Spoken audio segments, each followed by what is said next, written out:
Olá, bom dia. Eu me chamo Matheus Jafé, eu irei apresentar o trabalho de título Avaliação de métodos de estimativa do volume diário de água produzido por sistemas fotovoltaicos de bombeamento de água, cujo orientador é o Alan Baiara Brito, na modalidade PIBIC. Os sistemas fotovoltaicos de bombeamento de água são sistemas no qual geradores fotovoltaicos alimentam uma motobomba que irá bombear água para consumo humano, seja consumo doméstico, como lavar roupa, lavar alimentos, ou para consumo econômico, como, por exemplo, irrigação e alimentação de animais. Dentro dos SFBA, é importante a pesquisa do volume bombeado ao final de um dia para que seja possível realizar a estimativa e o melhor dimensionamento desses sistemas e entender melhor a sua eficiência. Neste sentido, o trabalho proposto tem como objetivo avaliar métodos analíticos de estimativa do volume bombeado. Para isso, a metodologia utilizada se divide em três partes. Em um primeiro momento, foi realizada a revitalização da bancada que simula alturas manométricas que está no bloco de engenharia elétrica. Em um segundo momento, ao longo de 2 meses, foi coletado e tratado dados de 7 variáveis, que são essas que estão aqui no slide. Em um terceiro momento, foi realizada a escolha do método analítico que foi utilizado. Então, optou-se por 2 métodos.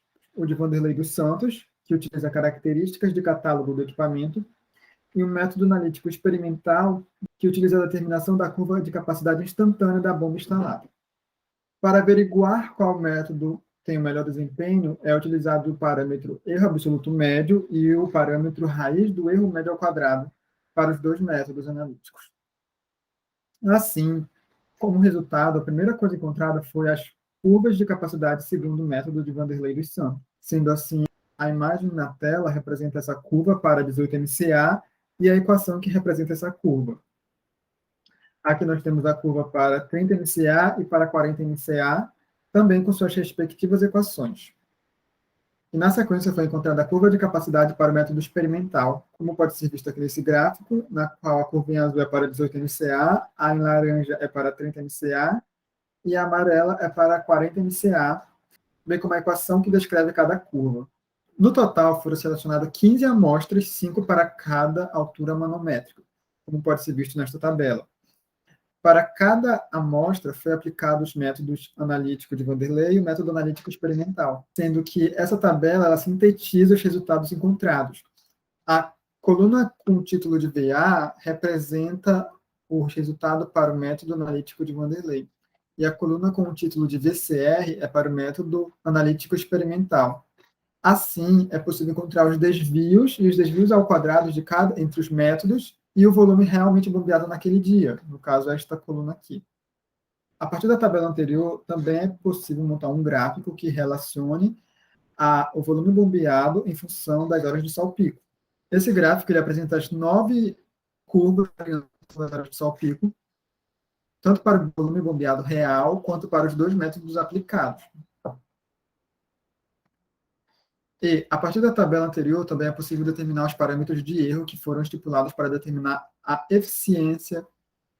Foi determinado tanto para o método analítico, VA, quanto para o método experimental, VCR.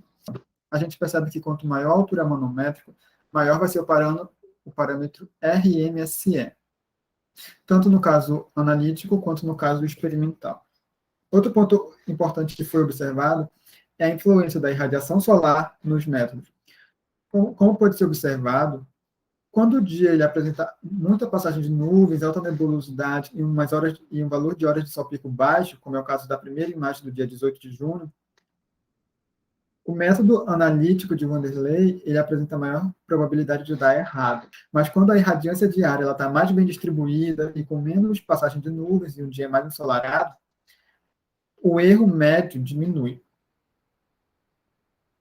Com o que foi exposto, a gente consegue concluir que os métodos eles subestimam o valor do volume real bombeado.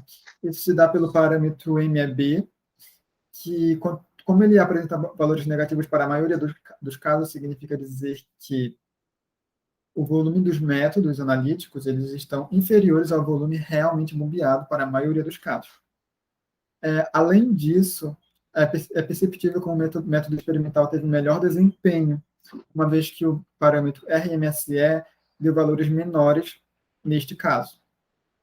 Outro ponto importante é a linearidade entre as horas de sol pico e o volume bombeado real.